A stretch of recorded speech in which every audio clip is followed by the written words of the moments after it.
Welcome to the Rim Break Rodeo. We hope this video helps. You start with safety. Unplug power and HDMI, then wait 10 minutes so capacitors settle. Once done, eject the disk and remove any external hard drives so nothing binds the shell. Make sure you have T8/T10 Torx drivers, a plastic pry tool, and a thin flat screwdriver. These are essential. You'll begin by removing visible screws under rubber feet and the rear panel.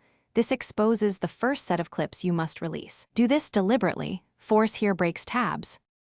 You now remove the remaining screws revealed by the first step and place them in order, front, back, sides, so reassembly is painless. Next, insert the plastic pry tool at the top seam near the power button and gently lever to unclip the first retention tab. Move the tool incrementally along the seam, releasing each clip in sequence. This spreads stress and prevents snapping. If you hit firm resistance, stop and back up. Often an unreleased screw or hidden tab is the culprit, so reassess rather than force. You're at the finish. With all clips and screws removed, lift the shell starting at the rear and tilt it forward while supporting the edges to avoid bending. As you open, watch for ribbon cables.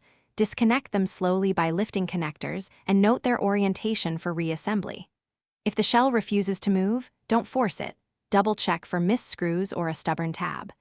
A single overlooked screw causes most problems. Find it, remove it. Then the shell will separate cleanly. Thanks for watching. Consider subscribing if we helped you.